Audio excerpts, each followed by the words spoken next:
Capítulo 14. La destrucción de Sodoma. Este capítulo está basado en Génesis 19. La más bella entre las ciudades del Valle del Jordán era Sodoma, situada en una llanura que era como el huerto de Jehová, Génesis 13:10, por su fertilidad y hermosura. Allí florecía la abundante vegetación de los trópicos. Allí abundaban la palmera, el olivo y la vid, y las flores esparcían su fragancia durante todo el año. Abundantes mieses revestían los campos, y muchos rebaños lanares y vacunos cubrían las colinas circundantes. El arte y el comercio contribuían a enriquecer la orgullosa ciudad de la llanura. Los tesoros del oriente adornaban sus palacios, y las caravanas del desierto proveían sus mercados de preciosos artículos. Con poco trabajo mental o físico, se podían satisfacer todas las necesidades de la vida, y todo el año parecía una larga serie de festividades. La abundancia general dio origen al lujo y al orgullo. La ociosidad y las riquezas endurecen el corazón que nunca ha estado oprimido por la necesidad ni sobrecargado por el pesar. El amor a los placeres fue fomentado por la riqueza y la ociosidad, y la gente se entregó a la complacencia sensual. He aquí, dice Ezequiel, que esta fue la maldad de Sodoma tu hermana, soberbia, hartura de pan, y abundancia de ociosidad tuvo ella y sus hijas, y no corroboró la mano del afligido y del menesteroso. Y ensoberbeciéronse, e hicieron abominación delante de mí, y quitélas como vi bueno. 16:49, 50. Nada desean los hombres tanto como la riqueza y la ociosidad, y, sin embargo, estas cosas fueron el origen de los pecados que acarrearon la destrucción de las ciudades de la llanura. La vida inútil y ociosa de sus habitantes los hizo víctimas de las tentaciones de Satanás, desfiguraron la imagen de Dios, y se hicieron más satánicos que divinos. La ociosidad es la mayor maldición que puede caer sobre el hombre, porque la siguen el vicio y el crimen.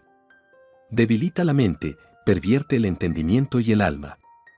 Satanás está al acecho, pronto para destruir a los imprudentes cuya ociosidad le da ocasión de acercarse a ellos bajo cualquier disfraz atractivo. Nunca tiene más éxito que cuando se aproxima a los hombres en sus horas ociosas. Reinaban en Sodoma el alboroto y el júbilo, los festines y las borracheras. Las más viles y más brutales pasiones imperaban desenfrenadas. Los habitantes desafiaban públicamente a Dios y a su ley, y encontraban deleite en los actos de violencia. Aunque tenían ante sí el ejemplo del mundo antediluviano, y sabían cómo se había manifestado la ira de Dios en su destrucción, sin embargo, seguían la misma conducta impía. Cuando Lot se trasladó a Sodoma, la corrupción no se había generalizado, y Dios en su misericordia permitió que brillasen rayos de luz en medio de las tinieblas morales. Cuando Abraham libró a los cautivos de los elamitas, la atención del pueblo fue atraída a la verdadera fe. Abraham no era desconocido para los habitantes de Sodoma, y su veneración del Dios invisible había sido para ellos objeto de ridículo, pero su victoria sobre fuerzas muy superiores, y su magnánima disposición acerca de los prisioneros y del botín, despertaron la admiración y el asombro. Mientras alababan su habilidad y valentía, nadie pudo evitar la convicción de que un poder divino le había dado la victoria. Y su espíritu noble y desinteresado, tan extraño para los egoístas habitantes de Sodoma, fue otra prueba de la superioridad de la religión a la que honró por su valor y fidelidad. Melquisedec, al bendecir a Abraham, había reconocido a Jehová como la fuente de todo su poder y como autor de la victoria. Bendito sea Abrem del Dios alto, poseedor de los cielos y de la tierra, y bendito sea el Dios alto, que entregó tus enemigos en tu mano. Génesis 14:19, 20. Dios estaba hablando a aquel pueblo por su providencia, pero el último rayo de luz fue rechazado, como todos los anteriores. Y ahora se acercaba la última noche de Sodoma. Las nubes de la venganza proyectaban ya sus sombras sobre la ciudad condenada. Pero los hombres no las percibieron. Mientras se acercaban los ángeles con su misión destructora, los hombres soñaban con prosperidad y placer. El último día fue como todos los demás que habían llegado y desaparecido. La noche se cerró sobre una escena de hermosura y seguridad. Los rayos del sol poniente inundaron un panorama de incomparable belleza. La frescura del atardecer había atraído fuera de las casas a los habitantes de la ciudad, y las muchedumbres amantes del placer se paseaban gozando de aquel momento. A la caída de la tarde, dos forasteros se acercaron a la puerta de la ciudad. Parecían viajeros que venían a pasar allí la noche. Nadie pudo reconocer en estos humildes caminantes a los poderosos heraldos del juicio divino, y poco pensaba la alegre e indiferente muchedumbre que, en su trato con estos mensajeros celestiales, esa misma noche colmaría la culpabilidad que condenaba a su orgullosa ciudad. Pero hubo un hombre que demostró a los forasteros una amable atención, convidándolos a su casa.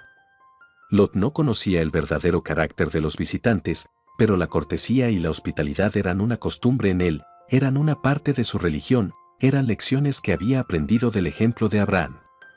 Si no hubiera cultivado este espíritu de cortesía, habría sido abandonado para que pereciera con los demás habitantes de Sodoma.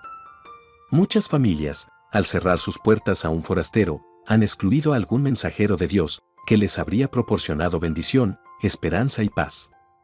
En la vida, todo acto, por insignificante que sea, tiene su influencia para el bien o para el mal. La fidelidad o el descuido en lo que parecen ser deberes menos importantes puede abrir la puerta a las más ricas bendiciones o a las mayores calamidades. Son las cosas pequeñas las que prueban el carácter.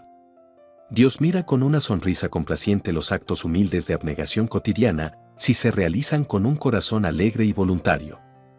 No hemos de vivir para nosotros mismos, sino para los demás. Solo olvidándonos de nosotros mismos y abrigando un espíritu amable y ayudador, podemos hacer de nuestra vida una bendición. Las pequeñas atenciones, los actos sencillos de cortesía, contribuyen mucho a la felicidad de la vida, y el descuido de estas cosas influye no poco en la miseria humana. Conociendo Lot el maltrato a que los forasteros estarían expuestos en Sodoma, consideró deber suyo protegerlos, ofreciéndoles hospedaje en su propia casa. Estaba sentado a la puerta de la ciudad cuando los viajeros se acercaron, y al verlos, se levantó para ir a su encuentro, e inclinándose cortésmente, les dijo: Ahora, pues, mis señores, os ruego que vengáis a casa de vuestro siervo y os hospedéis. Génesis 19. Pareció que rehusaban su hospitalidad cuando contestaron: No, que en la plaza nos quedaremos esta noche. La intención de esta contestación era doble: probar la sinceridad de Lot, y también aparentar que ignoraban el carácter de los habitantes de Sodoma, como si supusieran que había seguridad en quedarse en la calle durante la noche. Su contestación hizo que Lot se sintiera más decidido a no dejarlos a merced del populacho. Repitió su invitación hasta que cedieron y le acompañaron a su casa.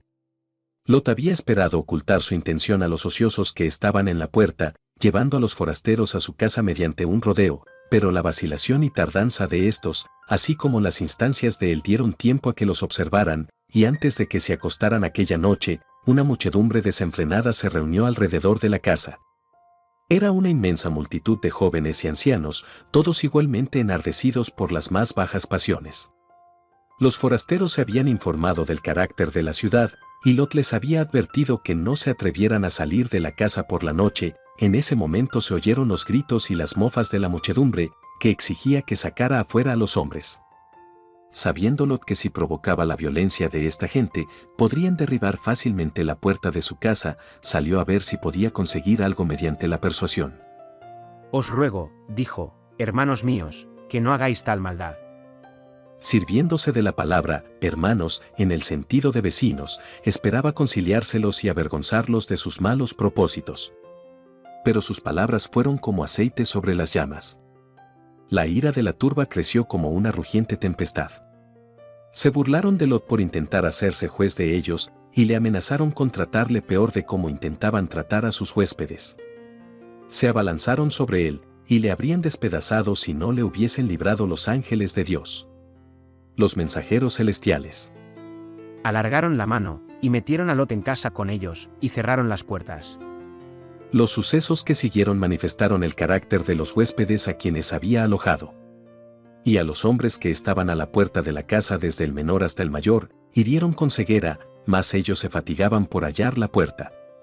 Si por el endurecimiento de su corazón, no hubiesen sido afectados por doble ceguedad, el golpe que Dios les asestara los habría atemorizado y hecho desistir de sus obras impías. Aquella última noche no se distinguió porque se cometieran mayores pecados que en otras noches anteriores, pero la misericordia, tanto tiempo despreciada, al fin cesó de interceder por ellos.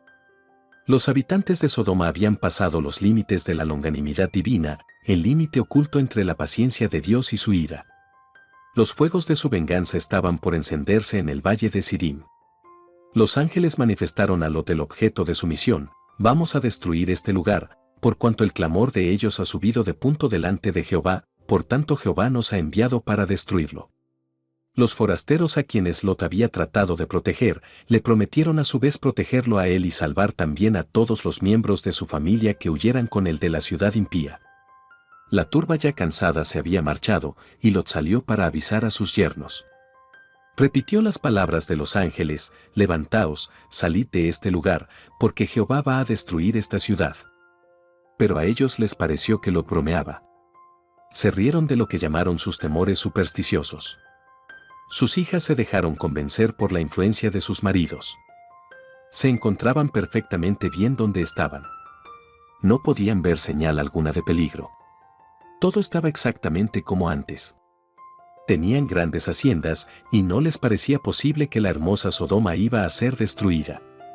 Lleno de dolor, regresó Lot a su casa y contó su fracaso. Entonces los ángeles le mandaron levantarse, llevar a su esposa y a sus 2 hijas que estaban aún en la casa y abandonar la ciudad. Pero Lot se demoraba. Aunque diariamente se afligía al presenciar actos de violencia, no tenía un verdadero concepto de la abominable iniquidad y la depravación que se practicaban en esa vil ciudad. No comprendía la terrible necesidad de que los juicios de Dios reprimiesen el pecado.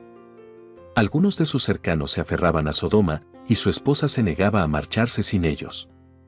A Lot le parecía insoportable la idea de dejar a los que más quería en la tierra. Le apenaba abandonar su suntuosa morada y la riqueza adquirida con el trabajo de toda su vida para salir como un pobre peregrino. Aturdido por el dolor, se demoraba y no podía marcharse. Si no hubiese sido por los ángeles de Dios, todos habrían perecido en la ruina de Sodoma. Los mensajeros celestiales asieron de la mano a Lot y a su mujer y a sus hijas y los llevaron fuera de la ciudad.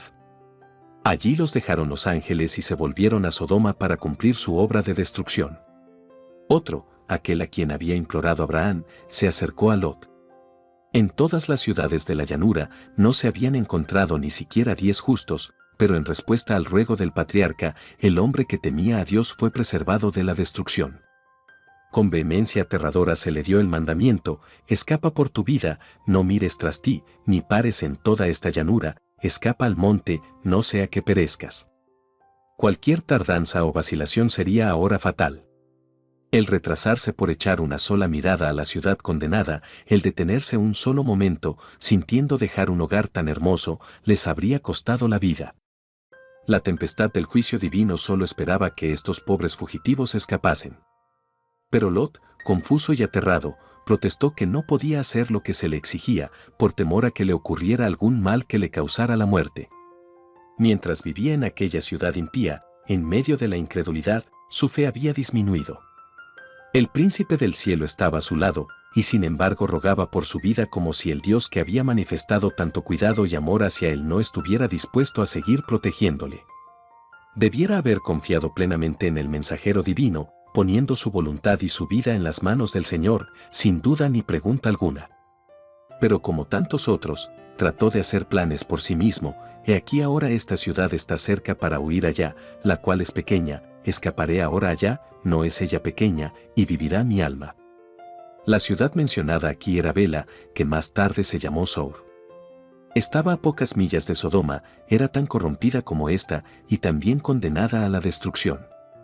Pero Lot rogó que fuese conservada, insistiendo en que era poco lo que pedía, y lo que deseaba le fue otorgado.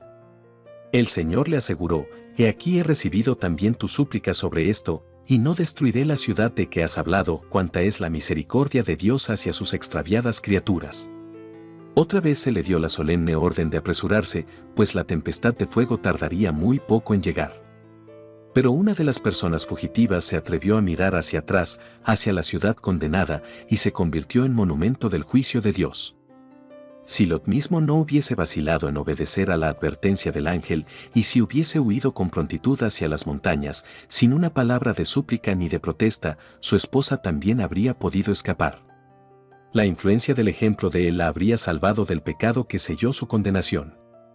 Pero la vacilación y la tardanza de él la indujeron a ella a considerar livianamente la amonestación divina. Mientras su cuerpo estaba en la llanura, su corazón se hacía de Sodoma, y con Sodoma pereció. Se rebeló contra Dios porque sus juicios arrastraban a sus hijos y sus bienes a la ruina. Aunque fue muy favorecida al ser llamada a que saliera de la ciudad impía, creyó que se la trataba duramente, porque tenía que dejar para ser destruidas las riquezas que habían acumulado con el trabajo de muchos años. En vez de aceptar la salvación con gratitud, miró hacia atrás presuntuosamente deseando la vida de los que habían despreciado la advertencia divina. Su pecado mostró que no era digna de la vida, por cuya conservación sentía tan poca gratitud. Debiéramos guardarnos de tratar tan ligeramente las benignas medidas que Dios toma para nuestra salvación. Hay cristianos que dicen, no me interesa ser salvo, si mi esposa y mis hijos no se salvan conmigo. Les parece que sin la presencia de los que les son tan queridos, el cielo no sería el cielo para ellos.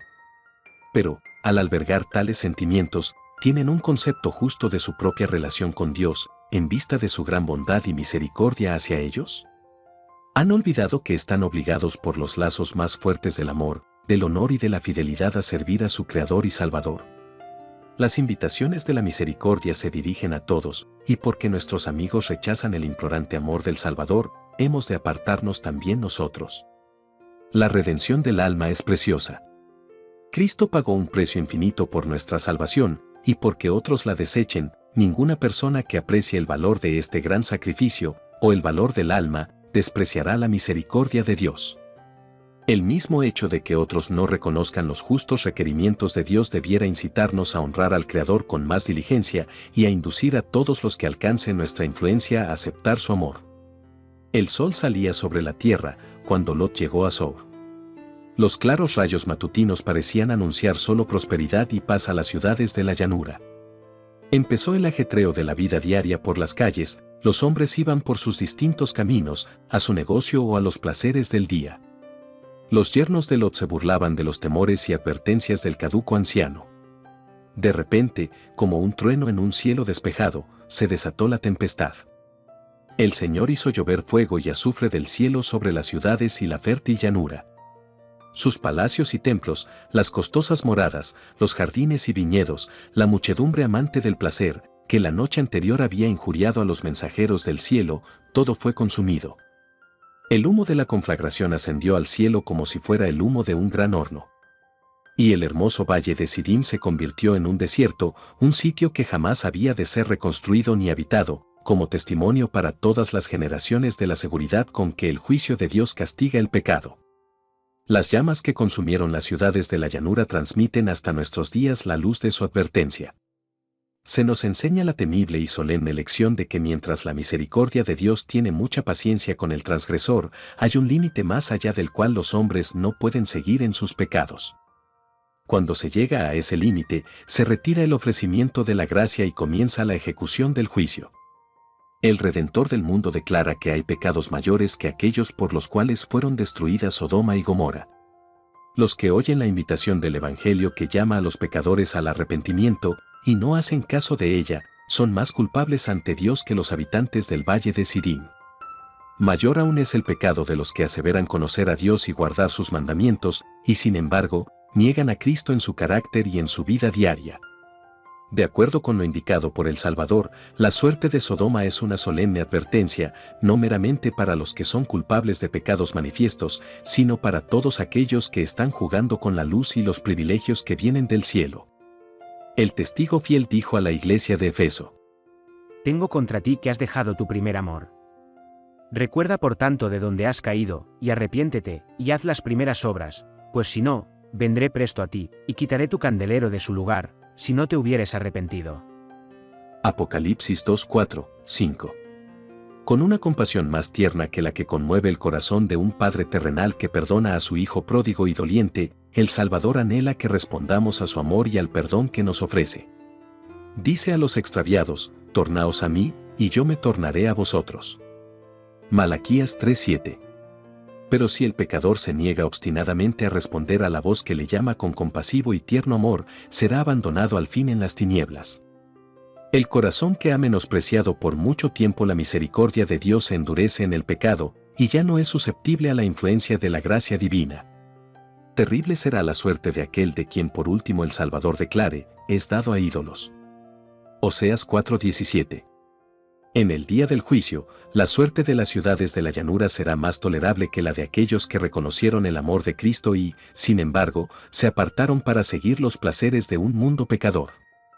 Vosotros que despreciáis los ofrecimientos de la misericordia, pensad en la larga serie de asientos que se acumulan contra vosotros en los libros del cielo, pues allá se registra la impiedad de las naciones, las familias y los individuos.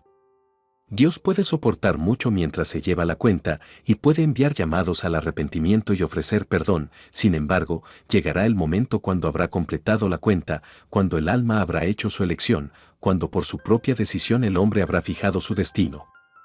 Entonces se dará la señal para ejecutar el juicio. Hay motivo para inquietarse por el estado religioso del mundo actual. Se ha jugado con la gracia de Dios.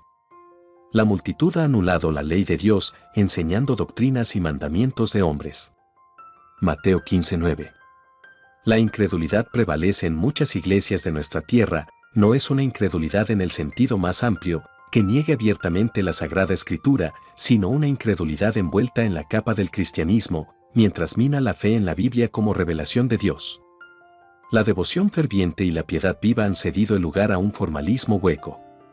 Como resultado prevalece la apostasía y el sensualismo. Cristo declaró, asimismo también como fue en los días de Lot, como esto será el día en que el Hijo del Hombre se manifestará. Lucas 17, 28-30. El registro diario de los acontecimientos atestigua el cumplimiento de estas palabras. El mundo está madurando rápidamente para la destrucción. Pronto se derramarán los juicios de Dios, y serán consumidos el pecado y los pecadores. Dijo nuestro Salvador, mirad por vosotros, que vuestros corazones no sean cargados de glotonería y embriaguez, y de los cuidados de esta vida, y venga de repente sobre vosotros aquel día. Porque como un lazo vendrá sobre todos los que habitan sobre la faz de toda la tierra, sobre todos aquellos cuyos intereses se concentran en este mundo. Velad pues, orando en todo tiempo, que seáis tenidos por dignos de evitar todas estas cosas que han de venir y de estar en pie delante del Hijo del Hombre. Lucas 21, 34-36. Antes de destruir a Sodoma, Dios mandó un mensaje a Lot: escapa por tu vida, no mires tras ti, ni pares en toda esta llanura, escapa al monte, no sea que perezcas. La misma voz amonestadora fue oída por los discípulos de Cristo antes de la destrucción de Jerusalén, y cuando viereis a Jerusalén cercada de ejércitos, sabed entonces que su destrucción ha llegado. Entonces los que estuvieren en Judea, huyan a los montes. Lucas 21-20, 21. No debían detenerse para salvar algo de su hacienda, sino aprovechar lo mejor posible la ocasión para la fuga. Hubo una salida, una separación decidida de los impíos, una fuga para salvar la vida.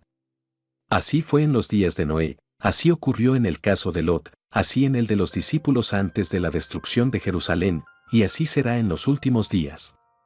De nuevo se oye la voz de Dios en un mensaje de advertencia que manda a su pueblo separarse de la impiedad creciente. La depravación y la apostasía que existirán en los últimos días en el mundo religioso se le presentó al profeta Juan en la visión de Babilonia, la grande ciudad que tiene reino sobre los reyes de la tierra. Apocalipsis 17-18. Antes de que sea destruida se ha de oír la llamada del cielo: salid de ella, pueblo mío, porque no seáis participantes de sus pecados, y que no recibáis de sus plagas. Apocalipsis 18:4. Como en días de Noé y Lot, es necesario separarse decididamente del pecado y de los pecadores.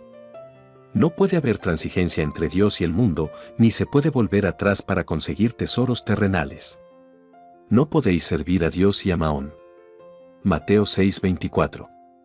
Como los habitantes del valle de Sidim, la gente sueña ahora con prosperidad y paz. Escapa por tu vida, es la advertencia de los ángeles de Dios, pero se oyen otras voces que dicen: no os inquietéis, no hay nada que temer. La multitud posea paz y seguridad, mientras el cielo declara que una rápida destrucción está por caer sobre el transgresor. En la noche anterior a su destrucción, las ciudades de la llanura se entregaban desenfrenadamente a los placeres y se burlaron de los temores y advertencias del mensajero de Dios, pero aquellos burladores perecieron en las llamas. En aquella misma noche la puerta de la gracia fue cerrada para siempre para los impíos y descuidados habitantes de Sodoma. Dios no será siempre objeto de burla, no se jugará mucho tiempo con él. He aquí el día de Jehová viene, crudo, y de saña y ardor de ira, para tornar la tierra en soledad, y raer de ella sus pecadores. Isaías 13:9. La inmensa mayoría del mundo desechará la misericordia de Dios, y será sumida en pronta e irremisible ruina. Pero el que presta oídos a la advertencia y habita al abrigo del Altísimo, morará bajo la sombra del Omnipotente. Escudo y adarga es su verdad. Para el tal es la promesa, saciarélo de larga vida, y mostraréle mi salud. Salmos 91, 1, 4, 16. Lot habitó poco tiempo en Zoar. La impiedad reinaba allí como en Sodoma, y tuvo miedo de quedarse, por temor a que la ciudad fuese destruida. Poco después Zoar fue destruida, tal como Dios lo había proyectado. Lot se fue a los montes y vivió en una caverna, privado de todas las cosas por las cuales se había atrevido a exponer a su familia a la influencia de una ciudad impía. Pero hasta allá le siguió la maldición de Sodoma. La infame conducta de sus hijas fue la consecuencia de las malas compañías que habían tenido en aquel vil lugar. La depravación moral de Sodoma se había filtrado de tal manera en su carácter que ellas no podían distinguir entre lo bueno y lo malo.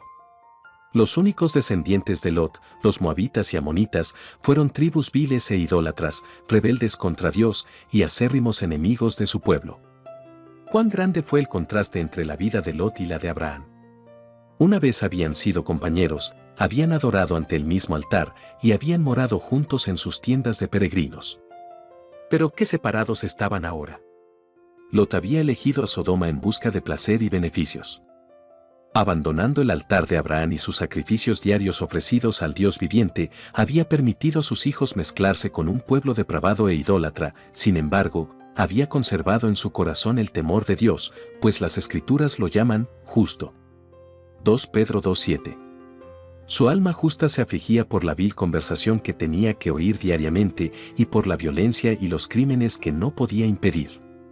Fue salvado, por fin, como un tizón arrebatado del incendio, Zacarías 3:2, pero fue privado de su hacienda, perdió a su esposa y a sus hijos, moró en cuevas como las fieras, en su vejez fue cubierto de infamia, y dio al mundo no una generación de hombres piadosos, sino 2 naciones idólatras, que se enemistaron contra Dios y guerrearon contra su pueblo, hasta que, cuando la medida de su impiedad estuvo llena, fueron condenadas a la destrucción.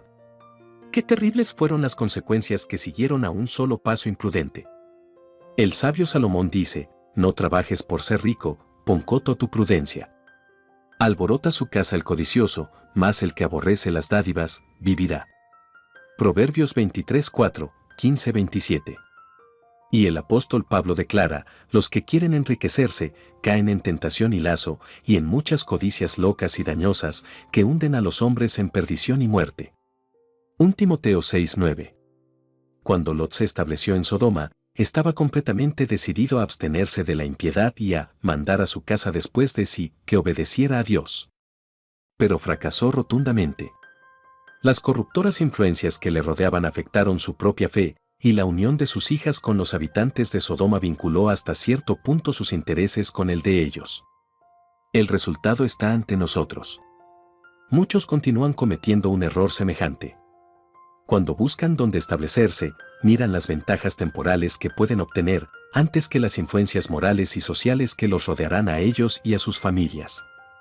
Con la esperanza de alcanzar mayor prosperidad, escogen un país hermoso y fértil o se mudan a una ciudad floreciente, pero sus hijos se ven rodeados de tentaciones y muy a menudo entran en relaciones poco favorables al desarrollo de la piedad y a la formación de un carácter recto.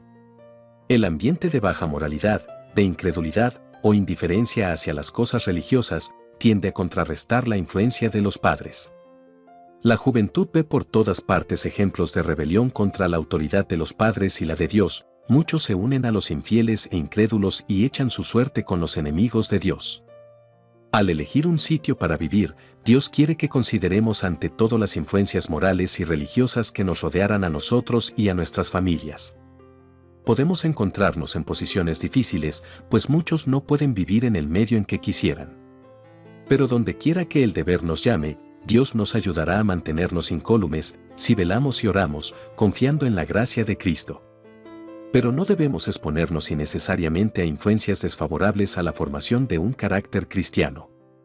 Si nos colocamos voluntariamente en un ambiente mundano e incrédulo, desagradamos a Dios y ahuyentamos a los ángeles de nuestras casas. Los que procuran para sus hijos riquezas y honores terrenales a costa de sus intereses eternos, comprenderán al fin que estas ventajas son una terrible pérdida. Como Lot, muchos ven a sus hijos arruinados y apenas salvan su propia alma. La obra de su vida se pierde y resulta en triste fracaso.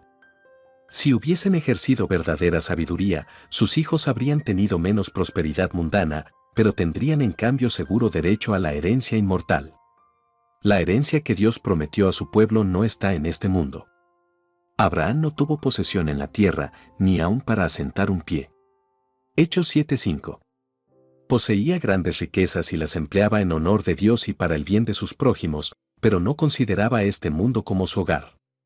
El Señor le había ordenado que abandonara a sus compatriotas idólatras con la promesa de darle la tierra de Canaán como posesión eterna, y sin embargo, ni él, ni su hijo, ni su nieto la recibieron.